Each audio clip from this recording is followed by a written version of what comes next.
Maître, Oui. bonsoir. Oui, bonsoir, cher ami. Je voudrais tout d'abord rendre hommage à l'Afrique, qui se révèle une Afrique libre, et aussi avoir une pensée pour ces milliers, ces centaines de milliers d'Africains qui sont morts pour libérer la France. On dirait que l'Afrique se lève de nouveau pour aider la France à se libérer. Parce que si l'Afrique souffre, la France aussi souffre.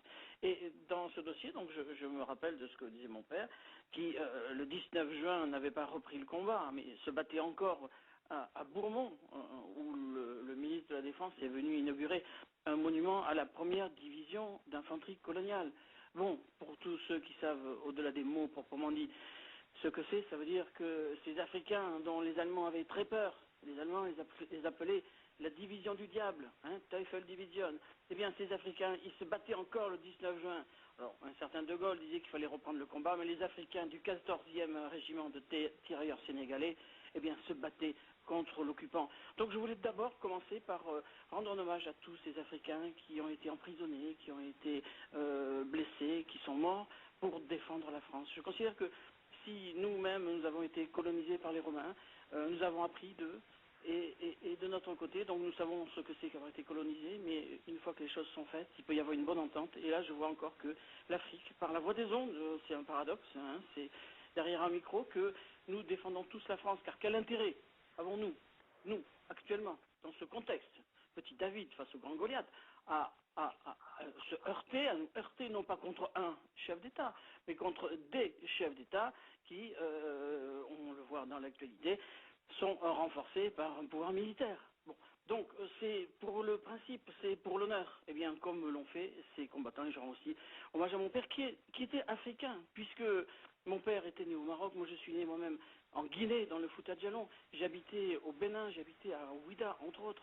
Et donc c'est ce pays qui m'a fait naître, c'est dans ce pays que j'ai appris à parler, à raisonner, c'est dans le quartier de latin de l'Afrique, qu'on appelle ainsi le Bénin. Eh bien, j'ai appris à raisonner. Je l'expliquais à un ami africain. Oui, c'est là-bas que j'ai appris à raisonner. Et si après je me suis tourné vers le droit, eh bien j'étais très déçu. Car on nous montre des livres rouges, des codes. On nous donne des toges noires pour parler.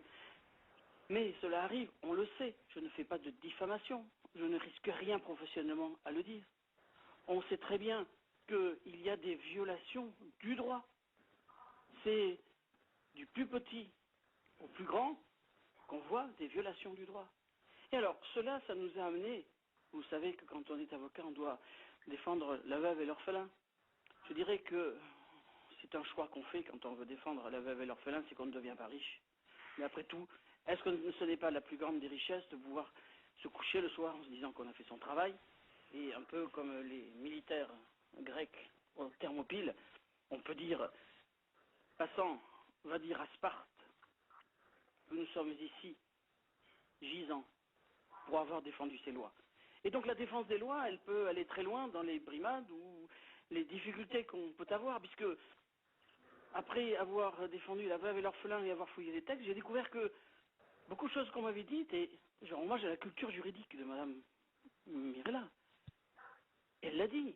On s'est rendu compte, et je me suis rendu compte, presque 40 ans, pardon, presque 30 ans après avoir commencé mes études de droit, qu'il y avait des problèmes. C'est ainsi que les codes d'Alloz, les célèbres codes rouges, je me suis rendu compte parce que nous sommes dans une société où on veut nous empêcher de réfléchir. Hitler et les nazis prenaient les ouvriers, les pauvres, le soir. Et à Nuremberg, on les entourait de parades, de lumière, de musique, et on les empêchait de réfléchir. Et actuellement, avec ces machines à désinformation que sont les médias modernes et la télévision qui matraquent, mais qui choisit, eh bien, nous nous rendons compte que nous ne savons pas réfléchir aux choses les plus élémentaires. C'est ainsi que, parlons de droit, de ce code, de ces codes rouges. Mais il m'a fallu 30 ans pour me rendre compte que ces codes, ce ne sont que des éditions commerciales, faites par des commerçants, qui mettent dans ces codes ce qu'ils veulent. Et Madame Mirella sait bien que, il y a quelque temps, les éditions Dalloz, hein, la Sorbonne, le prestige de la France, les juristes français qui étudient sur ces codes rouges, eh bien ces codes rouges, Dalloz, ont un directeur qui nous a fait écrire sur notre demande. Il est vrai, je vous traduis en gros, il est vrai que nous mettons que les lois sont promulguées par le président de la République, mais c'est faux. Et nous avons la lettre. Et elle pourra être vue sur Internet si ce n'est pas déjà fait. Ce qui veut dire que il y a une erreur dans le premier article, premier paragraphe du Code civil, soi-disant phare universel de la France. Et que dit la véritable édition? Eh bien, cette édition, elle dit qu'il n'y aura pas de président de la République qui va promulguer, puisque la dernière édition du Code civil nous dit la lettre de Dalloz, au troisième millénaire.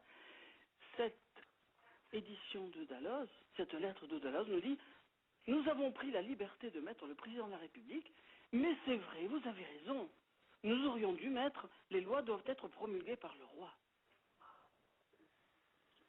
Alors là, quand je me suis rendu compte de cela, les bras m'en sont tombés. Comment, moi, j'ai pu ne pas savoir ça? Je le comprends. Mon père me disait souvent que j'étais un âne batté, gentiment, mais c'était affectueux, que j'étais un imbécile, que je travaillais pas assez, que je n'étudiais pas assez, et que je raisonnais mal. Et il avait raison. Donc que moi, je ne l'ai pas vu, d'accord. Mais que des centaines, des milliers, des dizaines de milliers d'étudiants, plus grave, de professeurs, troisièmement, d'éditeurs de livres, n'aient pas vu que l'article premier du premier article, le premier paragraphe du premier article du code le plus célèbre au monde, dans ces fameux et célèbres codes Dalloz rouge, soit un faux, pas en écriture publique parce que c'est commercial, mais un faux intellectuellement, au niveau intellectuel, c'est un faux intellectuel. Les professeurs de droit, les ministres de l'éducation de la République auraient dû dire, mais on ne va pas faire étudier les étudiants sur un livre qui fait un tel faux. Dès le premier paragraphe de cet article premier de ce code civil célèbre dans le monde, il y a quelque chose de dramatiquement faux. Les lois ne sont pas promulguées par le roi. Alors là, les conséquences sont dramatiques. Et je rejoins ce que disait Madame Mirla. Ça veut dire que pas de roi, pas de loi. Ce qui veut dire qu'on jette les codes ou le journal officiel au feu comme les nazis, ou alors on joue avec des cartes normales et pas des cartes truquées. On étudie le droit. Qu'a dit le droit? Les lois sont promulguées par le roi. Ce n'est pas le cas, donc il n'y a pas de loi. C'est l'un ou l'autre. C'est binaire comme en informatique. Ça veut dire que pas de roi, pas de loi. Depuis quand n'y a-t-il plus de roi en France? Depuis 1848. Donc tous les pouvoirs qui se sont succédés sont illégaux. Depuis la Révolution. Enfin, hormis les périodes de l'histoire de France où c'était Louis XVIII qui a repris le pouvoir et après Louis-Philippe Ier. Voilà. Il n'y a que la Déclaration des droits de l'homme, la Constitution de 1791, la Charte monarchique de Louis XVI 1814 et celle de 1832. Voilà. Qui sont valides. Toutes les autres constitutions qu'on nous présente sur le site du Conseil constitutionnel, ce sont toutes des faux en écriture publique. Voilà. Donc, on nous a organisé un gouvernement, un contexte, un milieu virtuel auquel tout le monde croit, parce qu'on croit à la démocratie, on croit à la constitution, mais en fait, tout le monde travaille dans l'illégalité. Voilà. Et nous, les pauvres moutons, après on vient nous interpeller en nous disant il y avait tel texte de loi. Voilà. Donc vous avez fait une infraction à la loi. C'est que dès le premier article du premier paragraphe du premier article du code français le plus célèbre, on a un bug ainsi. Alors il suffit de lire la suite de ce premier paragraphe pour voir qu'il y a un deuxième bug. C'est-à-dire que le texte dit que les lois sont promulguées par le roi et la publication en est faite, etc., etc. Or, on se rend compte que depuis quelque temps, et ça a des conséquences dramatiques, ne serait-ce qu'au niveau du droit pénal. Ce qui fait que s'il y avait quelqu'un qui suivait le droit actuel, juridiquement, on devrait libérer de prison tous les Français qui sont en prison actuellement, qui le sont, si on regarde l'état du droit, illégalement. Et là, je vais vous faire la démonstration, c'est très simple. Il y a un principe de droit français qui est l'unicité de la loi pénale. C'est-à-dire que la loi, elle doit être une pour tout le monde. On ne va pas mettre une contravention parce que quelqu'un roule à 50 à Bayonne et ne pas la mettre à Périgueux. Donc, les textes de droit pénal doivent être applicables de la même façon dans tout le pays. Donc, c'est le principe de l'unité de la loi pénale. L'unicité de la loi pénale. Alors, là-dessus se greffe un problème qu'on trouve dans le premier article du Code civil, au niveau de la publication. Alors, la publication, c'est une formalité qui est le corollaire du fait que le gentil gendarme qui vous contrôle me dit « Mais brave monsieur, vous avez circulé, vous avez un phare qui ne marche pas. » Oui, mais je ne savais pas. Et vous savez que c'est une contravention? Mais non, je ne savais pas. Nul n'est censé ignorer la loi, monsieur. Donc, quand on vous dit « Nul n'est censé ignorer la loi », eh bien, il faut que l'État soit en mesure de prouver qu'il a mis tous les moyens nécessaires pour que vous puissiez l'avoir, cette loi, parce que vous n'êtes pas à l'Assemblée nationale dans la journée, ni le soir. Hein, vous travaillez chez vous, et puis même c'est loin. Et puis la vie à Paris, ça coûte cher, hein, les restaurants, les taxis et les hôtels. Donc, la loi dit que le journal officiel doit publier les textes de la loi une fois qu'elle est votée et promulguée, bien qu'il y ait un problème sur la promulgation. Et une fois que la loi est publiée, eh bien à ce moment-là, c'est bon. Un jour après, en province, le temps que ça arrive. Mais c'est là que les problèmes commencent. Il faut pouvoir prouver que le journal officiel est arrivé au département où vous habitez. Et pour cela, la loi du 12 Vendémiaire en 4, dans les Révolutions, dit dans son article 12 qu'il doit y avoir dans chaque préfecture un registre spécial dans lequel est coté, paraphé, marqué, signé, prouvé que le journal officiel est arrivé. Et c'est vrai que c'est normal, c'est comme quand on joue aux cartes. On regarde que tout le monde écarte régulièrement. Ce qui fait que là, l'État peut dire, mais regardez, le journal officiel est à la préfecture, et pour qu'on a créé les départements en France, avec un chef-lieu au milieu, c'est qu'en un jour, on pourrait venir à pied à la préfecture. Donc, vous pouvez venir de temps en temps consulter la préfecture, le journal officiel avec une nouvelle loi. Bon, c'est un peu rude, mais c'est comme ça. Mais là, l'État ne remplit pas, depuis quelque temps, ses fonctions, puisque, ou tous les cas, les collectivités locales, puisque les journaux officiels, quand il arrive en préfecture, eh bien, ce n'est pas marqué quel jour il est arrivé. Comme le jour où il est arrivé, on ne sait pas quand c'est, et que l'État ne peut pas le prouver, on ne peut donc pas dire que, parce que la loi s'applique le jour de l'apparition du journal officiel, à Paris, et un jour après, en province. Donc, il faut montrer que le journal officiel est arrivé, et à partir de ce moment-là, la loi est applicable. Mais si on ne peut pas prouver quand il est arrivé, la loi n'est pas applicable. Alors nous avons fait des recherches, et nous avons des lettres de préfecture qui nous disent « Oui, c'est vrai, mais non, on n'a pas de registre. » Alors, en 1994, c'est ancien, ça fait longtemps qu'on se bat là-dessus, il y a eu un problème à la Cour de cassation française. On va revenir aux conséquences pratiques sur les élections de cela. Bon, donc en 1994, la Cour de cassation a rendu une décision, le 6 janvier 1994, en disant « circuler, il n'y a rien à voir ». Pourquoi? Parce que quand même, la Cour d'appel de Montpellier, parce que ce que je vous dis, ce que nous disons avec Mme Mirella sur le plan juridique, au début, je sais bien qu'on approche du 1er avril, mais on n'y est pas encore, encore quelques heures, une heure, mais on n'est pas le 1er avril, et ce que nous vous disons, c'est vrai, et les documents sont là. Donc, en 1993, il y a la Cour d'appel de Montpellier qui a dit, mais à la préfecture de Montpellier, nous n'avons pas trouvé l'arrivée du journal officiel. Donc votre loi là, de 1975 que vous dites, elle n'est pas applicable. Et qu'a dit la Cour d'appel de Montpellier? Elle a dit, la préfecture ne démontre pas l'arrivée du journal officiel, cette loi n'est pas applicable, même si elle a été votée, promulguée, elle n'a pas été publiée, puisqu'elle n'a pas été mise à la disposition du public du département de Montpellier, du département de l'Hérault. Alors la Cour de cassation, on a dit oh là là, attention, en 1870, quand on était occupé par les Allemands, c'est un petit peu une habitude malheureusement, donc en 1870, il y a eu le gouvernement qui est parti en ballon, là. C'était pas la Coupe du Monde, mais bon, certains Français résistants, disons, sont partis en ballon. Et en partant en ballon, après ils sont redescendus.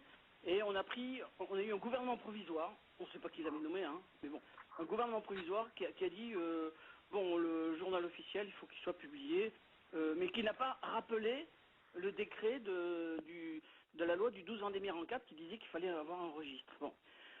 Donc ils sont obligés de le remettre. Mais la Cour de cassation en 1994 dit, mais le gouvernement provisoire de 1870 sous occupation allemande, ce gouvernement provisoire dit que c'était pas la peine, que c'était pas marqué, c'était pas marqué la loi qui oblige un registre, donc c'est pas la peine. D'abord, c'est un raisonnement totalement spécieux, et deuxièmement, il eût fallu pour que en 1870 la loi ou l'abrogation se fasse, il eût fallu que ce soit un roi qui le fasse. Bon, parce qu'on retombe sur le problème de la promulgation. Mais rien qu'en restant sur la publication, vous voyez qu'on a un problème de publication des lois, et on a enfin obtenu l'explication. Mais je remercie votre radio, parce que c'est la première fois que sur les antennes, on peut expliquer ce point de vue-là. Alors, donc, à partir d'un certain moment en France, on était engorgé par les arrivées du journal officiel, qui prennent de la place, qui prennent de la place, qui prennent de la place, rentabilité, on n'a plus de place. Donc voilà, les autorités ont décidé, l'arrivée du journal officiel, ça ne sera plus par papier, ça sera des microfiches qu'il y aura dans les préfectures, et dans les archives départementales, et dans les archives municipales. Ce qui fait que, essayez autour de vous, les Français qui veulent avoir quelque chose comme ça. Bon, je voudrais avoir, s'il vous plaît, la loi sur le nouveau code pénal de 1992. Je voudrais l'avoir, le journal officiel, voir à quel jour il est arrivé dans votre mairie, dans votre préfecture. On va dire, voilà, le journal officiel. Oui, mais je voudrais savoir quand est-ce qu'il est arrivé. Parce que s'il est arrivé il y a 10 ans, quelqu'un qui a fait une bêtise le lendemain, eh ben, il doit payer pour la bêtise qu'il a faite au niveau pénal. Mais s'il n'est toujours pas arrivé, si hier il y a quelqu'un qui a volé une voiture qui est mis en prison, ben, c'est illégal puisque le journal officiel n'est pas arrivé. Donc c'est pas public. Eh bien, faites le test et vous verrez que on n'est pas capable en France de vous démontrer l'arrivée du journal officiel dans beaucoup de départements. Donc il suffit qu'il y ait un seul département, et là nous avons des courriers en ce sens. Alors, je n'ai pas un discours d'anarchiste, je ne suis pas là pour vider les prisons, ce n'est pas mon problème. Mais disons que moi quand j'étais petit on m'a donné du lait, quand j'étais étudiant on m'a donné du lait, en disant bouffe le lait du droit, et maintenant tu vas recracher le lait comme l'abeille. Donc on m'a appris le droit, ça fait 42 ans que je fais du droit, je ne vais pas dire rouge si c'est blanc. Donc il se trouve que le code dit ça, et on n'arrive pas à prouver l'arrivée du journal officiel dans un département en France au moins. Donc en raison du principe de l'unicité de la loi pénale, eh bien c'est pas possible de poursuivre dans les autres départements personne en raison de ce principe, cette unicité de la loi pénale, puisque dans un département la loi n'est pas arrivée, donc aucune incarcération n'est juridiquement valide. Alors, vous pensez que c'est pas à TF1 qu'on va peut-être, c'est peut-être à TF1 m'a jamais proposé, ni France 2, ni la 5, ni le Figaro, de développer des arguments comme ça, qui sont des arguments pour lesquels on a tous les éléments. Bon, alors, ça, je vais essayer d'accélérer pour pas vous... C'est fait à dessein. Pardon ? Oui, oui, c'est ça. Parce que vous pensez bien que, moi, il m'a fallu 30 ans pour apprendre ça. Et mon pauvre papa, qui était quand même bien meilleur que moi en droit, qui a étudié à la Sorbonne, bah, lui non plus n'avait pas remarqué. Donc, il a fait des études dans les années 30 à Paris. Donc, ça, il nous a fallu, et j'en ai parlé avec mon père de ça, effectivement, il a fallu 70 ans, parce qu'on nous l'a indiqué, pour découvrir ça. Parce que c'est évidemment pas moi qui l'ai découvert. Bon, vous savez, un peu comme Madame Mirella, et je pense comme vous, comme toute personne honnête, on nous dit quelque chose, on dit, bah, oula, ça me surprend. Donc, un peu comme un enfant qui nous dit, bah, tiens, il y a un monsieur à la porte, là. Attends, il y a le portail qui est fermé, c'est pas possible. Donc on se dit, ben, oui. Et puis après on se rend compte que le portail était ouvert, que c'est le facteur qui est rentré. Bon, c'est normal. Donc, je veux dire par là, au début, on se dit, oh voilà, c'est surprenant. Et la démarche humaine, qui n'a rien à voir avec le niveau de culture, parce que c'est pas parce que mes parents me disaient toujours, c'est pas parce qu'on est allé à l'école qu'on est intelligent. Bon, tout homme, toute femme a un niveau d'intelligence et d'intelligence. Après, on n'a pas eu la chance d'avoir des parents, on n'a pas eu la chance d'aller à l'école, on n'a pas eu la chance de pouvoir avoir du temps pour lire, c'est autre chose. Mais donc, ce que je veux dire, c'est que tout individu normal, eh bien, quand il voit ça, il se dit, mais est-ce possible? On regarde les textes et on se dit, c'est vrai. Donc, ont fait des études complémentaires là-dessus, en se disant, mais tiens, c'est surprenant. Alors, par exemple, pour donner des éléments précis dans ce cheminement, c'est en novembre de l'an 2000 que le président de la commission des lois en France, M. Colcombé, François Colcombé, fondateur du syndicat de la magistrature, est cité par le Canard enchaîné pour cette phrase « On savait que les tribunaux de commerce étaient des coupe-gorge, on apprend maintenant qu'ils n'existent plus, en raison de l'abrogation de l'article 631 du Code de commerce. » J'avoue que j'ai attendu le journal d'après du Canard enchaîné pour savoir s'il n'y avait pas une réponse de Colcombé, monsieur le directeur du Canard enchaîné, vous me faites dire, c'est une plaisanterie, etc. 15 jours, 3 semaines, un mois, aucun rectificatif. Et des personnes proches ont rencontré François Colcombé qui nous a fait des courriers et qui nous a dit, bah oui, effectivement, parce qu'on a fouillé, on a découvert. Les parlementaires, alors, se sont trompés volontairement ou involontairement, c'est pas moi à dire. Toujours est-il que l'article 631 du Code de commerce a été abrogé. Ça veut dire quoi?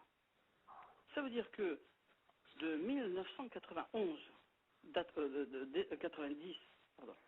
de 1990 jusqu'à 2001 et la loi de nouvelle régulation économique, tous les jugements de tribunaux de commerce étaient faux et nuls. Et je pèse mes mots. À partir du moment où l'article 631 du Code de commerce a été supprimé par erreur, les tribunaux de commerce n'avaient plus de compétences juridiques pour juger quoi que ce soit. Vous imaginez bien, quand nous avons alerté diverses autorités, partout on nous a dit non, ne vous inquiétez pas, c'est rien, etc. etc. Bon. Donc, ça veut dire que nous, en voyant ça, on s'est dit mais il y a des bugs partout. Et on a commencé à étudier. Et on s'est rendu compte que il n'y avait plus, par exemple, juridiquement, de juge depuis 1958. Alors vous allez me dire, mais vous plaisantez ou quoi? Mais non, nous ne plaisantons pas. Car les magistrats de France, ils ont un statut qui date du 22 décembre 1958. Un certain De Gaulle obtient les pleins pouvoirs en juin 58, et ensuite, il obtient la rédaction d'une constitution, et ensuite, il est élu président de la République, pas au suffrage universel, mais par un collège d'élus, le 21 décembre. Et alors que la constitution qu'il a fait faire dit que le pouvoir du président nouveau aura lieu lors de la proclamation officielle des résultats, ce qui se fera le 8 janvier 1959, et bien malgré ça, dès le lendemain de son élection, Charles de Gaulle, qui maîtrise le pouvoir exécutif, le pouvoir parlementaire, le pouvoir constitutionnel, si on peut dire, et eh bien, il veut museler le pouvoir judiciaire, donc il prend l'ordonnance 58-1270 du 22 décembre 1958, portant loi organique relative au statut de la magistrature, et il la signe. Mais il la signe le 22 novembre, c'est comme aux États-Unis. Il est président élu, mais il n'est pas président en exercice. Mais il la signe quand même. Donc, que pensez-vous d'un texte qui est signé, une loi qui est signée par un président, on retombe un petit peu dans le cas de Nicolas Sarkozy sur la validité d'une signature. Là, c'est dans le temps, pour Charles de Gaulle. Ce qui fait que Charles de Gaulle, entre le 21 décembre 1958 et le 8 janvier 1959, n'est que président élu. Et bien sûr, nous avons cherché les textes, et nous avons découvert dans le journal officiel que manque la signature du président de la République de l'époque. Parce que, même si Charles de Gaulle est élu le 21 décembre 1958, il n'est proclamé officiellement président, il n'a ses pouvoirs que le 8 janvier 1959.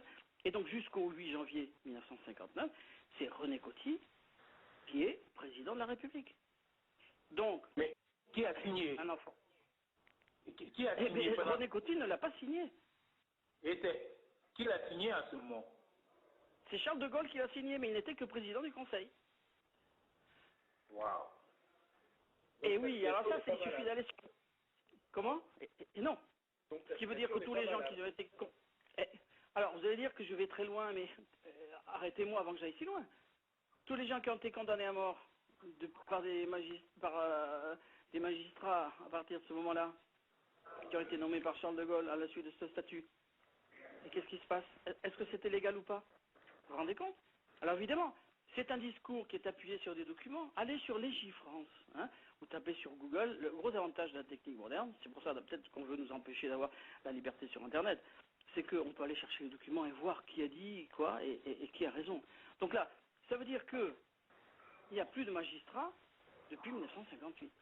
Mais c'est encore pire, parce que tout récemment, le procureur général Nadal, ancien procureur général français de la Cour de cassation, c'est important, a reconnu qu'il s'était passé de drôles de pression en matière judiciaire ces quelques dernières années.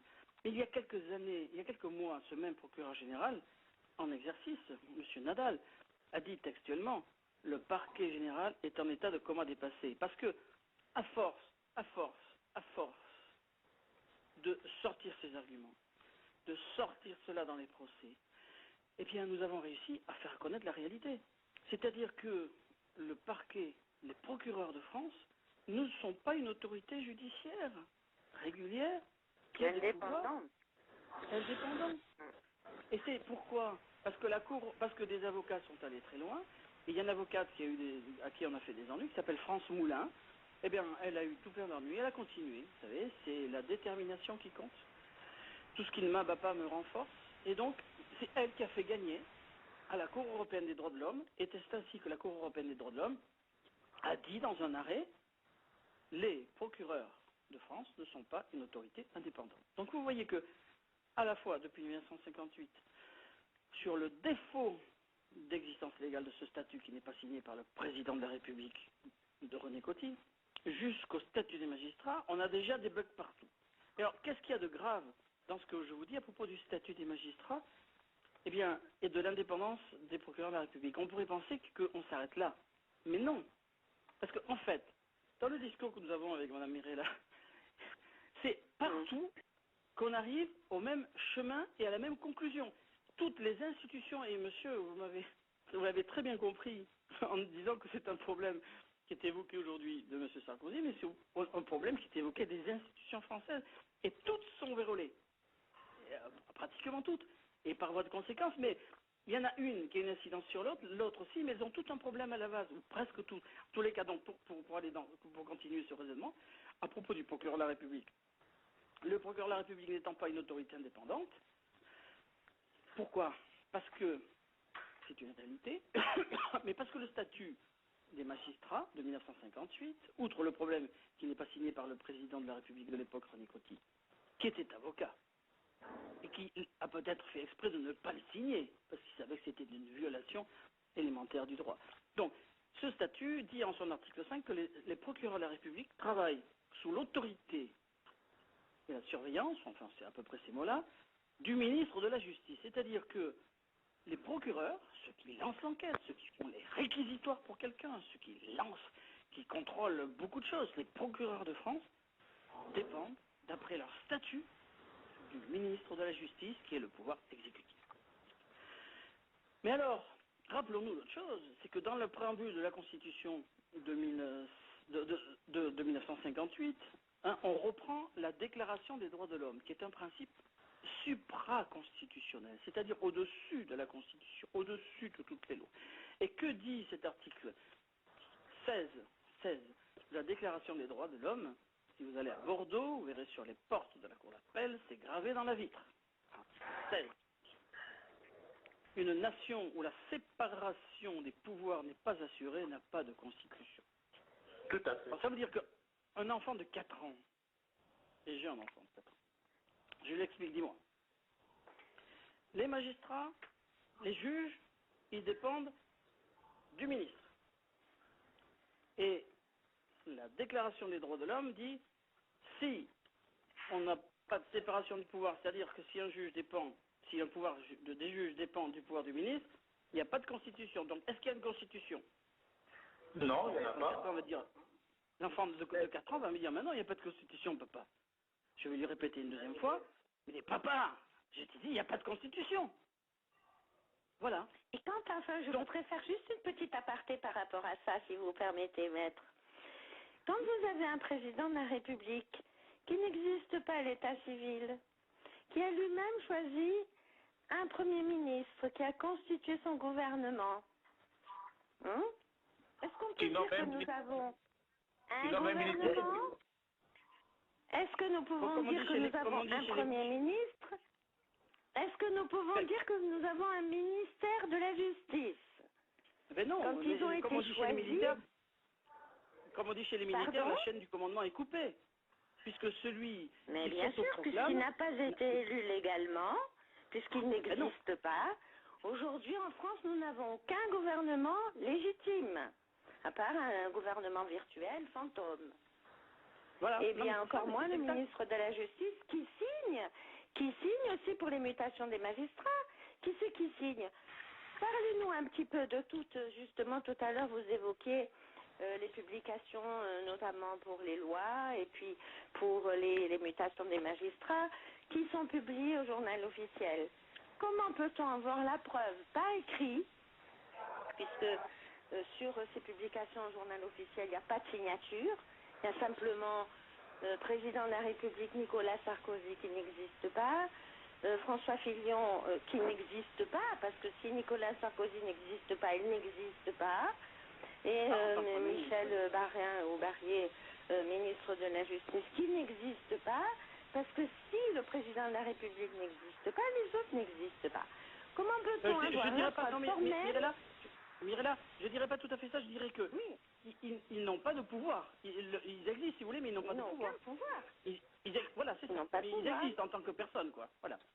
Mais ils n'ont aucun pouvoir. En tant que personne, ils sont responsables pénalement et civilement de leurs actes. Mais nous, demain, moi, si je suis un magistrat demain, et que je veux mettre en cause Sarkozy, je veux la copie de ma publication, de ma mutation au journal officiel.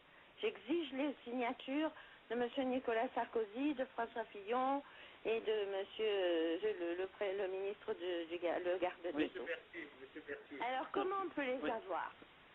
Si, alors je pense que c'est tout à fait possible parce que déjà sur Internet, on peut avoir copie des signatures Enfin, je sais qu'elles existent. À mon avis, c'est pas forcément une grosse difficulté cela. Mais il faut les demander. En tout cas, au journal officiel, c'est sans signature. Ah oui, c'est bien sûr. Pour confondre quelqu'un, pour confondre quelqu'un, il faut sa signature. Et moi, j'ai mis dans les dossiers de pièces là qui sont accessibles sur le site d'ailleurs. Il y a 2 gros mémoires de pièces, un qui fait 186 pièces et l'autre 156.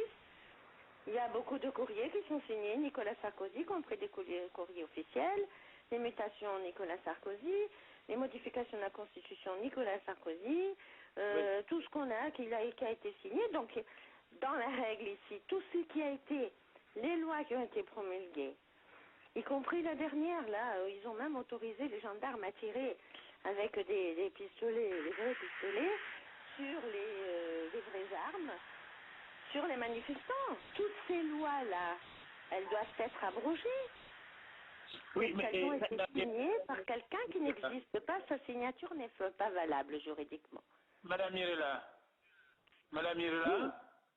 bien, c'est Odo depuis les États-Unis. Je voudrais avoir, comment on appelle, une question à M. Christian, l'avocat. Ma question est ceci. C'est Philippe Fortabat-Labattu. Philippe Fortabat-Labattu.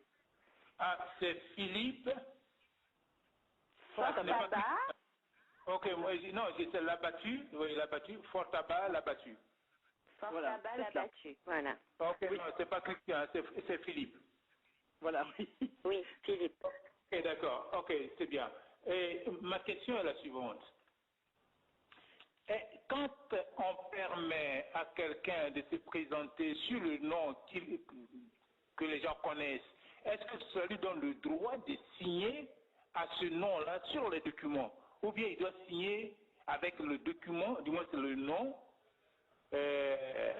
quand cela engage une république comme la France? Parce que les documents que j'ai lus qui sont sur l'Internet que Mme Mirella a fait poster, il a signé des documents européens avec, comment on appelle, Nicolas Sarkozy. Il a signé des documents importants en qualité de Nicolas Sarkozy.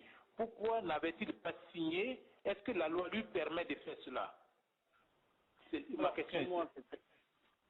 Pour moi, c'est très clair. Vous avez une loi qui est la loi du 6 fructidor en 2. Et cette loi dit qu'on ne peut pas, les fonctionnaires publics ne peuvent pas utiliser le nom pour les personnes qui est différent de celui qui a été porté à l'état civil. Alors, c'est un problème extrêmement grave. Les Romains diraient dura lex sed lex, c'est une loi dure, mais c'est la loi. Bon, donc on parle la langue latine, on est pétri de droit romain, respectons ce droit romain et cette logique latine. Donc, à partir du moment où cette loi du 6 fructidor en 2 est toujours en application et n'a pas été abrogée, ce qui est le cas, vous pensez bien qu'on a bien vérifié, est-ce que cette loi est toujours en application? Eh bien oui, cette loi n'a jamais été abrogée. Donc un texte qui n'a jamais été abrogé est applicable. Mais ce n'est pas tout.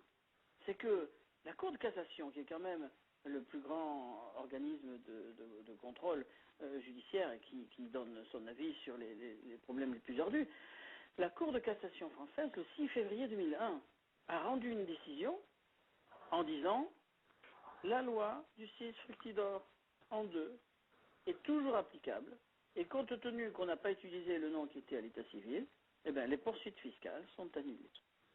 Donc si la Cour de cassation a décidé ça, on peut quand même, nous, raisonnablement, nous dire, 1, ça veut dire que la loi est toujours en vigueur, 2, la jurisprudence le dit, donc le pouvoir législatif a dit qu'il fallait faire comme ça, et le pouvoir judiciaire a jugé ainsi.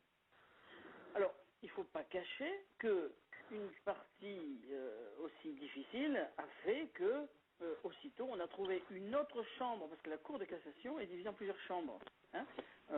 Une autre chambre a dit non, non, il n'y a pas de problème, c'est bon, on garde cette loi, mais elle n'est pas applicable parce que la personne est quand même bien connue sous le nom. Mais ça ne tient pas debout. Et il aurait fallu, pour que le débat soit tranché, et il ne l'est pas actuellement, et je vais vous dire pourquoi. Il aurait fallu, pour que le débat soit tranché, qu'une assemblée plénière de la Cour de cassation, c'est-à-dire l'ensemble de toutes les chambres de la Cour de cassation, délibère et tranche entre deux chambres qui ont dit deux choses différentes. Une chambre a dit non, cette loi est toujours applicable, donc les actes qui ont été faits sont annulés et sont nuls. Et une autre chambre a dit non, non, c'est pas nul.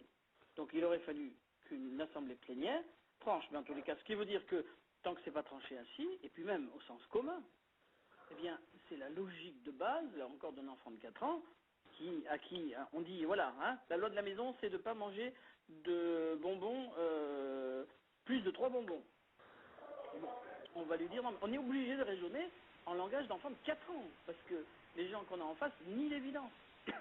Donc on dit à l'enfant, voilà, on n'a pas le droit de manger plus de 3 bonbons quand on est sorti de table. L'enfant, si il a intégré cette loi, c'est qu'il ne faut pas, parce qu'il y a la loi.